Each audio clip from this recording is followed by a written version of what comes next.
At the University of Dundee, the Match Project research team found a novel way to explore the issues around home care technology.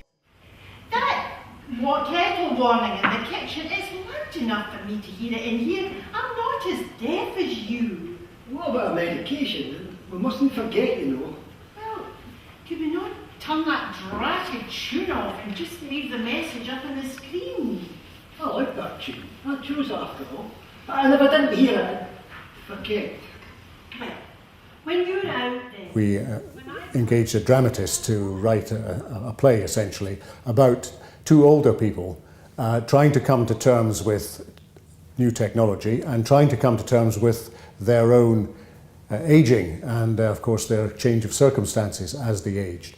And meanwhile, trying to make use of new technology as it came along. The kettle has finished boiling.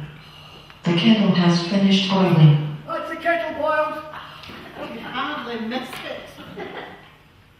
Using theatre has allowed the research team to engage with some very different stakeholder groups.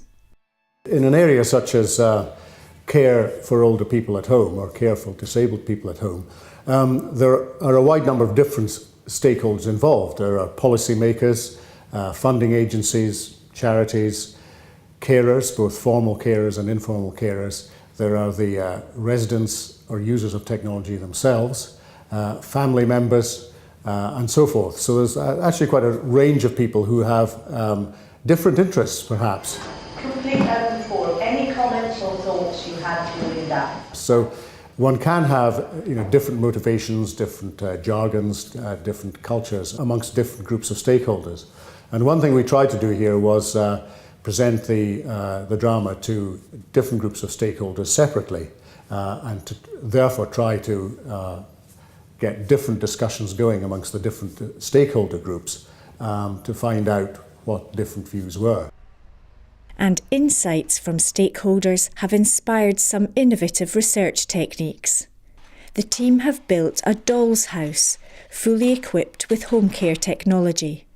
A system of sensors and detectors is installed throughout the house. We took real sensors and we stripped all the casing off and put the real sensing part into this installation. And we're able to then say, right, this is how the sensor would be, and that's what we get from it. And that's the sort of data we get. The team can move dolls around the house in ways that represent typical patterns of behaviour for people who are elderly, disabled, or have particular medical conditions. Beam breaker goes to show that she's moving in the room. The sensors detect their movements and send the data to a computer. Developing this kind of integrated system has the potential to provide important information to carers and health professionals. Sleep is a really good indicator of well-being.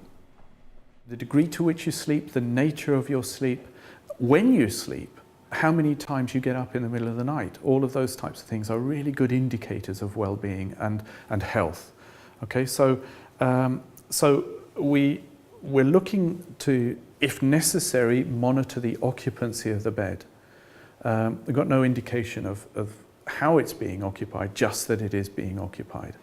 Then in the kitchen, we have the washing machine instrumented, because personal hygiene is one key area of well-being. And then we also have the microwave oven instrumented, and the kettle is instrumented, because those are fundamental tools in the kitchen. If even those are not being used, you know the person's in real trouble.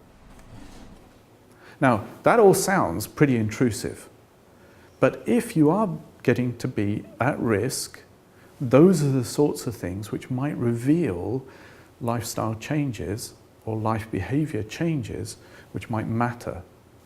And if you're not doing some of these things because you're forgetting to do them, that also is important. We want to know that. One of the key aims of this research is to improve the quality of the data that can in turn improve the quality of care. For us, a really important concept is what we call the dialogue of care. Care is about human beings being involved in a dialogue, in an interaction. And in what way can the data that we have about the person contribute to that conversation? Now, in the past, that conversation has been it has been very rich when somebody's been in a care institution, particularly a hospital, but when they leave the hospital and go back to their own home, the data has become very unreliable. In the future, we'll have much more data. What do we do with that? How do we understand that? How do we work with that data? And how do we distill out of that data something that contributes to a conversation between one person involved in the care and another person involved in the care? This is the dollhouse. To achieve that aim, the team are using the doll's house to engage with a wide range of stakeholders. Today, 2 therapists from a care home have come to see the house in action and discuss how the system can best be developed. Do you think this is useful at all? The first question, very general. I think so. For GPs, if we are able to just flag it up, sometimes you're on the phone and then it's a 3-way conversation before they actually come and see the client, whereas something like this, you could input the data, doctor receives it at the other end, and he can make a decision based on the information that's in front of him as to whether he comes out or he can leave it or get somebody else to go in. The Dundee team hope their research will help shape the development of home care technology into the future. Are we getting to the point now where these interfaces are really communicating rich stuff? And how is this going to change care? And how can we imagine that we go on to a more wider and more effective deployment of these technologies? Technology is happening, it is getting out there. How can we make it more and more useful?